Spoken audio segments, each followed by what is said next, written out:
Kisah keteladanan Nabi Ismail alaihissalam. Keluarga Nabi Ismail alaihissalam. Setelah berdakwah di Babilonia dan beberapa lama tinggal di Mesir, Nabi Ibrahim alaihissalam bermaksud pindah ke Palestina bersama istrinya. Karena lama tidak memiliki anak, kemudian beliau berdoa kepada Allah Subhanahu wa Ta'ala agar dikaruniai anak yang soleh. Berkat doa itu, Nabi Ibrahim alaihissalam dikaruniai seorang anak laki-laki bernama Ismail. Ibu Nabi Ismail alaihissalam bernama Hajar. Hijrah ke Mekah. Dengan bertawakal kepada Allah Subhanahu wa Ta'ala, Nabi Ibrahim alaihissalam meninggalkan rumah membawa Hajar dan Ismail tanpa tempat tujuan yang tertentu. Ia hanya berserah diri kepada Allah Subhanahu wa Ta'ala yang akan memberi arah kepada binatang tunggangannya. Setelah berminggu-minggu berada dalam perjalanan jauh, tibalah pada akhirnya Nabi Ibrahim alaihissalam bersama istri dan anaknya Ismail di Mekah. Di kota itu, Ka'bah didirikan oleh Nabi Ibrahim dan Nabi Ismail alaihissalam dan menjadi kiblat manusia dari seluruh dunia. Tempat itu Masjidil Haram sekarang berada. Ditinggal di tempat yang gersang. Lelah masih belum hilang. Perintah Allah Subhanahu wa Ta'ala sudah datang kepada Nabi Ibrahim alaihissalam. Di Mekah, Hajar dan Ismail harus ditinggalkan. Padahal tempat itu sangat gersang. Tak ada air dan tanaman yang subur. Nabi Ibrahim alaihissalam mengatakan kepada istrinya bahwa ini adalah kehendak Allah Subhanahu wa Ta'ala dan harus bertawakal kepadanya. Hajar berkata, "Kemanakah engkau akan pergi? Apakah Allah yang menyuruhmu melakukan hal ini?" Nabi Ibrahim alaihissalam menjawab, "Benar, Allah lah yang menyuruh kita ke sini.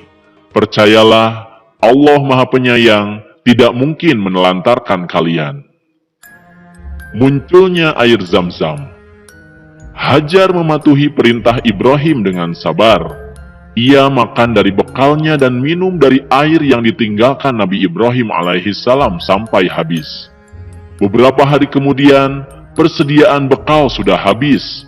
Tak ada lagi makanan dan minuman. Hajar kebingungan. Kemana ia harus mencari makanan? Kebingungan bertambah manakala terdengar tangisan Ismail kehausan. Hajar melirik ke kanan dan ke kiri. Pandangannya ke sana kemari mencari air. Begitu gigihnya Hajar, ia berlari menuju Bukit Sofa barangkali bisa mendapatkan air. Ternyata tidak ada air sedikit pun. Kemudian ia pun berlari-lari kepayahan sampai tiba di suatu tempat lain yang bernama Marwah. Di sana pun tidak ada air. Kejadian itu sampai berulang-ulang. Bolak-balik sebanyak 7 kali ia berlari antara Bukit Sofa dan Marwah.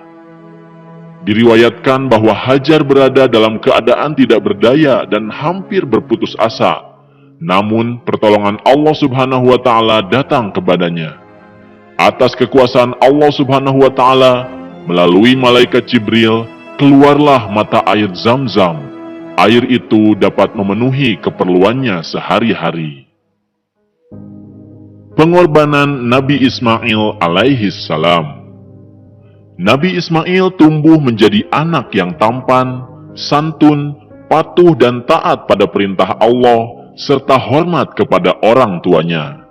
Lalu pada suatu malam, ayah Nabi Ismail yaitu Nabi Ibrahim alaihissalam bermimpi menyembelih Ismail. 2 malam berikutnya mimpi yang sama terulang. Maka pagi harinya setelah mimpi yang ketiga, beliau yakin bahwa ini adalah perintah Allah yang harus dilaksanakan walaupun terasa sangat berat di hati. Nabi Ibrahim pun bermusyawarah dengan keluarganya akan mimpi tersebut. Nabi Ismail pun dengan sabar menerima perintah Allah itu. Berangkatlah Nabi Ibrahim dan Ismail menuju Mina, tempat penyembelihan itu. Sepanjang perjalanan, Iblis pun menggoda Nabi Ibrahim agar mengurungkan niatnya. Akan tetapi, Nabi Ibrahim melempar iblis tersebut dengan batu kerikil.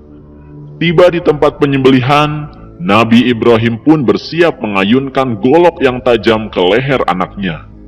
Namun, Allah Subhanahu wa Ta'ala berfirman, "Hai Ibrahim, engkau telah mentaati perintahku. Ini adalah perintah yang sulit. Aku memberi balasan orang-orang yang berbuat baik." Allah pun mengganti Ismail dengan seekor domba yang besar. Itulah yang kemudian disembelih sebagai kurban. Sedangkan Nabi Ismail alaihissalam tidak jadi disembelih. Peristiwa inilah yang menjadi dasar disyariatkannya kurban yang dilakukan pada hari raya haji. Nabi Ibrahim alaihissalam dan Nabi Ismail alaihissalam membangun Ka'bah. Pada satu ketika, Nabi Ibrahim alaihissalam menerima wahyu dari Allah Subhanahu wa Ta'ala agar membangun Ka'bah. Hal itu disampaikan kepada anaknya. Nabi Ismail pun berkata, "Kerjakanlah apa yang diperintahkan Tuhanmu kepadamu, dan aku akan membantumu dalam pekerjaan mulia itu." Allah Subhanahu wa Ta'ala berfirman dalam Al-Quran surat Al-Baqarah ayat 127. Bismillahirrahmanirrahim. Dan ingatlah ketika Ibrahim meninggikan atau membina dasar-dasar Baitullah bersama Ismail seraya berdoa, "Ya Tuhan kami, terimalah daripada kami amalan kami. Sesungguhnya Engkaulah yang maha mendengar lagi maha mengetahui." Mulailah keduanya membangun Ka'bah hingga selesai, dan tempat Nabi Ibrahim alaihissalam berdiri ketika itu dikenal dengan Maqam Ibrahim. Kemudian Allah Subhanahu wa Ta'ala memberi wasiat kepada Nabi Ibrahim alaihissalam dan Nabi Ismail alaihissalam untuk membersihkan Ka'bah dari kotoran, perbuatan syirik, dan penyembahan berhala untuk orang-orang yang tawaf, yang i'tikaf, yang ruku, dan yang sujud. Demikianlah adik-adik kisah Nabi Ismail alaihissalam. Banyak sekali hikmah dan keteladanan yang dapat kita ambil dari kisah tersebut. Di antaranya, kita harus bersungguh-sungguh mengerjakan perbuatan baik karena Allah Subhanahu wa Ta'ala. Dalam berbuat baik, jangan diniatkan setengah-setengah. Yakinlah Allah akan membantu kita saat kita akan melakukan perbuatan baik tersebut. Kemudian, kita juga harus hormat dan patuh kepada kedua orang tua kita. Jika perintah mereka baik, maka kita harus mematuhinya, karena ridho Allah Subhanahu wa Ta'ala ada pada ridhonya orang tua kita. Kemudian, kita juga harus rela berkorban untuk menjalankan perintah Allah. Kita bisa mengorbankan apa yang kita miliki, seperti harta dan tenaga, jika itu memang dibutuhkan dalam menjalankan ketaatan kepada Allah Subhanahu wa Ta'ala, maka kita harus rela mengorbankannya. Adik-adik, jangan lupa like dan subscribe video ini ya.